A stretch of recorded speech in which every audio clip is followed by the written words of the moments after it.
Dhimma Finfinnee irratti Finfinneen kan eenyu jettu paartiin badhaadhinaa? Finfinneen kan uummattoota biyya kanaa guutuuti. Garuu immoo walfalmiin akka jiru hin beekne. Akkam jirtu kabajamtoota fi jaalatamtoota hordoftoota keenyaa nagaa fi fayyaan hunda keessaniif haa ta'u. Itoophiyaan gara filannoo biyyaalessa marsaa torbaffaa bara 2018 deemaa jirti. Adeemsa kanaan wal qabatee paartileen siyaasaa garaagaraa sagantaalee fi karoorawwan filannoo isaanii uummataaf beeksisuuf waltajjii walfalmii bal'aa irratti hirmaachaa jiru. Haaluma kanaan paartileen siyaasaa gurguddoon afur dhimmoota biyyaalessaa fi federaalizimii Itoophiyaa irratti walfalmii cimaa gaggeessaa jiran kunniin paartii Adda Bilisummaa Oromoo, paartii Izeemaa, paartii Badhaadhinaa fi paartii Bilisummaa fi Walqixxummaati.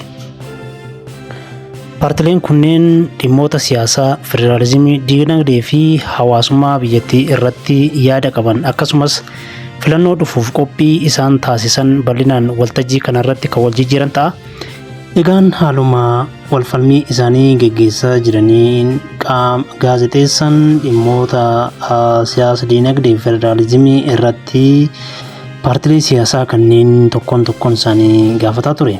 Akkaatuma adeemsa walfalmii paartilee siyaasaa kanneen bu'uura godhachuun gaazexeessaan waltajjii sana gaggeessaa jiru paartii biyya bakka bu'u keessaa Dr. Biraanuu Leenjisoo Finfinneen kan eenyuti jechuun gaafii gaafata. Obbo yookaan Dr. Biraanuu Leenjisoos qaamni mootummaa biyya bulchuu irraa bakka bu'ee hirmaate kun Finfinneen kan Oromoo miti jechuun deebisa. Egaa yeroo ammaa kana dhimma Finfinnee irratti paartiin biyya bulchuu keessatti sagalee wal faalleessu dhagahamuun isaa gadda guddaa fi madda shakkiiti. Mootummaan qaaman Finfinneen handhuura Oromooti jedhee ragaa baha. Miseensi paartichaa immoo yeroo filannoo irratti miidiyaa irratti Finfinneen kan Oromoo miti jedhee dubbatuun isaa uummata goyoomsuu fi seenaa dhugaa tuffachuudha. Fakkeenyaaf namni tokko qaama miiraa isaa shanan keessaa tokko kiyya miti yoo jedhe qaamni biraa akka barbaadetti dhufee eeyyee kee miti jedhee waan barbaade gochuu danda'a. Finfinneen Oromiyaaf akka onneeti, akka ijaati. Eenyummaa ishee ganuun qaama ofii ganuudha. Namni of hin kabajne, namni eenyummaa isaa hin beekne akkamitti sabaa fi biyya isaa bulchaan immoo gaafii namoota hedduuti. Oromoon hamaa dubbatu malee dhugaa hin haalan jedha. Finfinneen dhiiga, lafee fi lafa Oromoo tuulamaati. Dhugaa kana mormuun seenaa gadi dhiisanii hallayyaa qabachuudha. Nuyi dhaloonni har'aa dhugaa kaleessaa ragaa saayinsiin utubne fiixan baasna malee yaadota duubatti hafuu fi tuffii kanaan hin jilbeeffannu.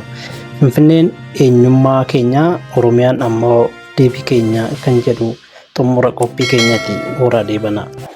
Dhimma Finfinnee irratti Finfinneen kan eenyu jettu paartiin badhaadhinaa? Finfinneen kan uummattoota biyya kanaa guutuuti.